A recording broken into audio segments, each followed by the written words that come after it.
are Division I athletes. We are not, like, this is no disrespect towards club athletes, but we've worked our whole lives for this. We have new reaction tonight after it was announced earlier this week that Quinnipiac University is transitioning their women's D-I Rugby program down to a club sport. Quinnipiac says it was to allow the university to add a men's distance track team. Well, tonight, in an exclusive interview, Fox 61's Alicia Hercules spoke with some of those rugby team players who are now fighting to get the team reinstated. The players I spoke with say the team being dropped from D1 to a club sport is a slap in the face after all their hard work. Some even say it feels like their dream has been stolen from them. I was shocked. Macy Dunn, a junior rugby player at Quinnipiac University, says she knows this experience all too well. Last year, I was a part of Central Washington University Rugby in Washington State, and the exact same thing happened where they cut our program. Dunn says hearing the news felt like getting her dreams crushed yet again. And it was just crazy that I had to go through that twice, especially after moving across the country.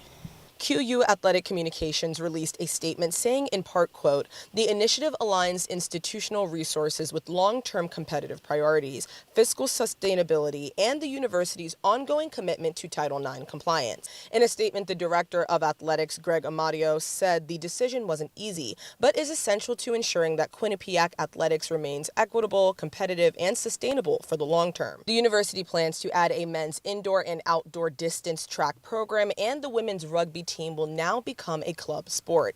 Kelsey Thomas, a senior rugby player, says they were told they needed to attend a brief meeting just 30 minutes before it was announced to them. I have class at 11, so I couldn't even make the meeting. At 11 a.m., they show up a few minutes late and they read from a piece of paper what the press release said, essentially.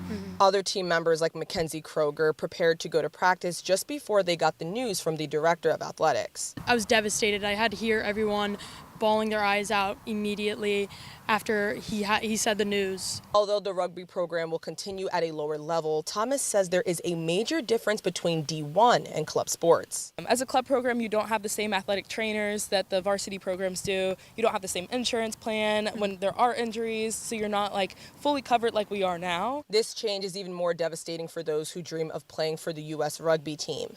If we go down to club, we won't have that straight pathway. Quinnipiac's women's rugby team achieved major success by winning 3 consecutive division national championships in 2015, 2016, and 2017. The team also produced notable talent, including Olympian and World Cup star Alona Mar. Mar expressed her disappointment with the university on social media, saying, quote, "Shame on you."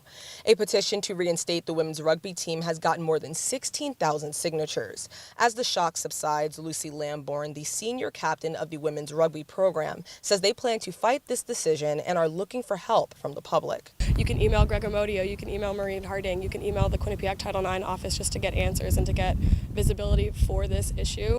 As for the women's rugby athletic scholarships, the university says they will continue to honor all existing commitments in accordance with the NCAA and institutional policies. In Hamden, Alicia Hercules, Fox 61.